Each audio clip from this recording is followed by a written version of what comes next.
Shalom, bersama Yohanes di sini dan selama 10 menit ke depan mari kita bersama-sama merenungkan kebenaran firman Tuhan. Terlebih dahulu mari kita berdoa bersama. Terima kasih Tuhan, kami bersyukur buat kesempatan yang masih Kau berikan kepada kami untuk kami boleh bersekutu bersama dalam firman Tuhan. Kami berdoa mohon hikmat tuntunan atas setiap kami untuk kami boleh mengerti kebenaran firman dan kami boleh dimampukan untuk menjadi pelaku firman. Terima kasih Tuhan, di dalam nama Tuhan Yesus, Juru Selamat kami yang hidup, kami berdoa. Amin. Puji Tuhan. Mari kita lanjutkan pembelajaran kita dalam kitab Efesus. Dan sekarang kita sampai di Efesus pasal yang ke-6, di ayat yang ke-4. Efesus pasal yang ke-6, di ayat yang ke-4, demikian firman Tuhan. Dan kamu, Bapa-bapa, janganlah bangkitkan amarah di dalam hati anak-anakmu, tetapi didiklah mereka di dalam ajaran dan nasihat Tuhan.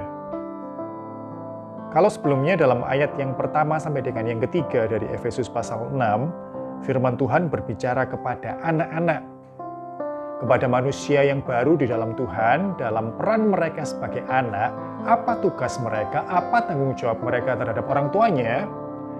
Efesus pasal 6 ayat 1, 2 dan 3 menjelaskan bahwa mereka punya peran, mereka punya tugas.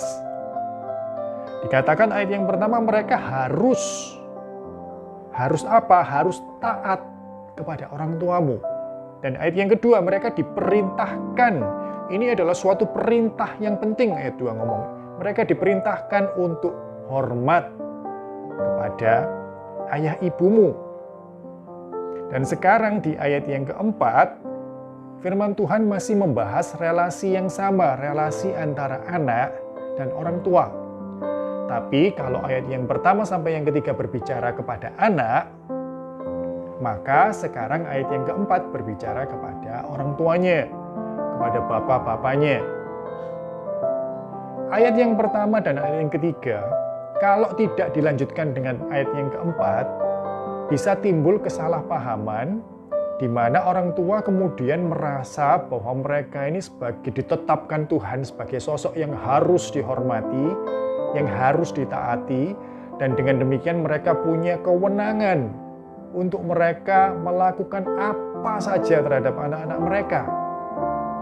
Dan di sini pentingnya ayat 4 ini diajarkan kepada bapak-bapak. Ayat yang keempat dikatakan, dan kamu bapak-bapak janganlah bangkitkan amarah di dalam hati anak-anakmu, tetapi didiklah mereka di dalam ajaran dan nasihat Tuhan. Diingatkan bahwa bapak-bapak perannya apa? Peran bapak-bapak adalah mendidik, mengajar, memberi nasihat kepada anak-anaknya. Nasihat yang seperti apa? Didikan yang menurut siapa? Ajarannya siapa? Ajaran Tuhan, nasihat Tuhan. Hai bapak-bapak, didiklah anak-anakmu, didiklah mereka, anak-anakmu di dalam ajaran dan nasihat Tuhan. Mendidik yang seperti apa? Mengajar yang seperti apa? Memberi nasihat yang seperti apa? Diberi batasan dalam bagian yang pertama, dalam ayat yang keempat, dengan cara-cara yang tidak membangkitkan amarah dalam hati anak-anakmu.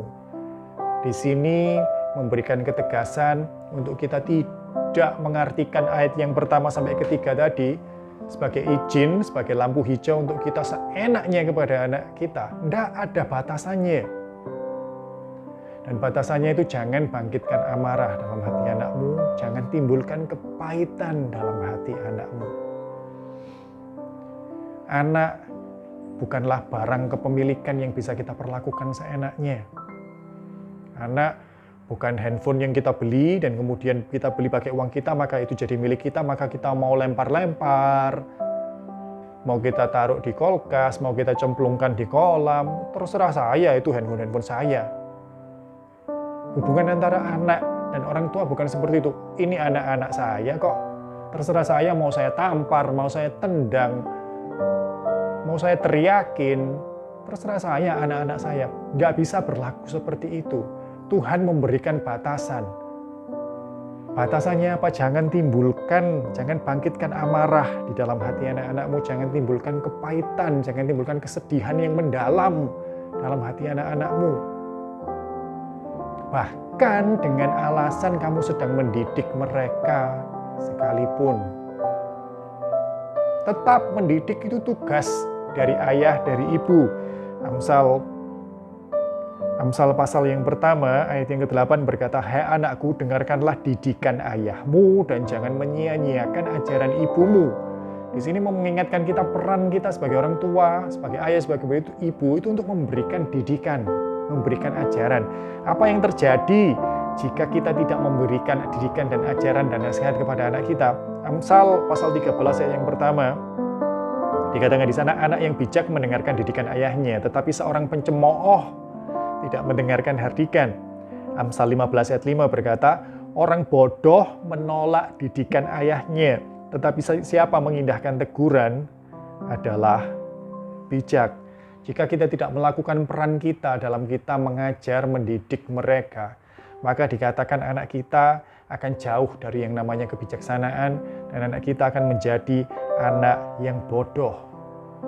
Di sini peran kita. Dan kita harus lakukan itu, tapi kita harus melakukannya tetap dalam koridor yang firman Tuhan tetapkan, bukan dalam kesemena-menaan, dalam seenak-enaknya kita, tapi dalam batas di mana kita menunjukkan kasih kepada mereka, dalam batas di mana kita tidak menyakiti hati mereka. Bukan berarti kita tidak boleh memberikan hukuman kepada mereka, sebab Amsal, tetap dalam kitab Amsal, pasal 23 ayat 13 dan 14 berkata, jangan menolak didikan dari anakmu, ia tidak akan mati kalau engkau memukulnya dengan rotan. Engkau memukulnya dengan rotan, tetapi engkau menyelamatkan nyawanya dari dunia orang mati. Ini mengajarkan kepada kita bahwa dalam mendidik tidak apa-apa kita kalau sampai terpaksa pukul dengan rotan. Daripada dia mati, mending dipukul dengan rotan dengan harapan bahwa pukulan tersebut akan menghentikan jalannya menuju kematian. Bukan pukul dengan rotan karena apa? Karena saya lagi bad mood. Karena anak saya ini bantah terus, gak bisa diomongi, saya ini lagi kerjaan ruwet, banyak masalah. Dan kita meluapkan emosi kita. Kita menghukum anak kita baik dengan pukulan secara fisik atau dengan hal-hal yang menyakiti hatinya. Terserah saya itu anak-anak saya, mau saya pukul terserah. Bukan seperti itu. Didik anakmu, ajar anakmu, nasihati anakmu, tapi dengan cara-cara di mana apa yang kamu lakukan itu untuk mencegah dia daripada kematian, untuk mengajarkan hikmat, supaya dia tidak bodoh, supaya dia tidak tersesat, supaya dia tidak menuju kematian. Kalau sampai terpaksa memukul, pukullah, tapi bukan dalam emosimu, bukan dalam kesemena-menaanmu, tapi dalam kasihmu kepada mereka. Sebagai manusia-manusia yang baru di dalam Tuhan, sebagai orang-orang tua, atau yang akan menjadi orang tua, kita diingatkan tentang peran kita, bahwa untuk kita mengajar, mendidik, menasihati mereka di dalam Tuhan, itu harus dimulai dari diri kita dulu. Kalau kita tidak paham firman Tuhan, apa yang mau kita ajarkan kepada anak-anak kita? Kalau kita tidak sepakat, kalau kita tidak menundukkan diri di bawah otoritas firman Tuhan, apa yang mau kita ajarkan kepada mereka? Jadi, ini suatu kesempatan untuk kita introspeksi diri sebagai orang tua. Mari kita kasihi anak kita. Seperti Bapa sayang anaknya itu sampai Mazmur pasal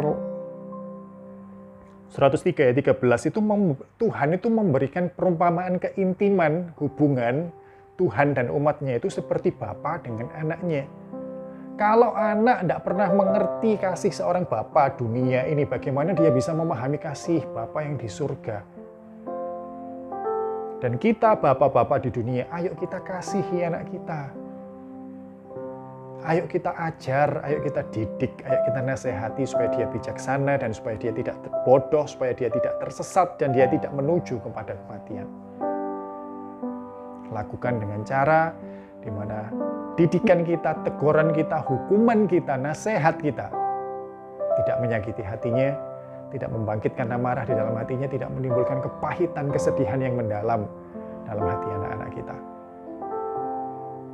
Kiranya Roh Kudus yang menuntun kita, kiranya Roh Kudus yang memampukan kita. Mari kita berdoa bersama-sama. Terima kasih Tuhan, kami bersyukur kepadamu buat kesempatan ini. Tuhan mengingatkan kami, manusia-manusia yang baru di dalam Tuhan, dalam peran kami sebagai orang tua.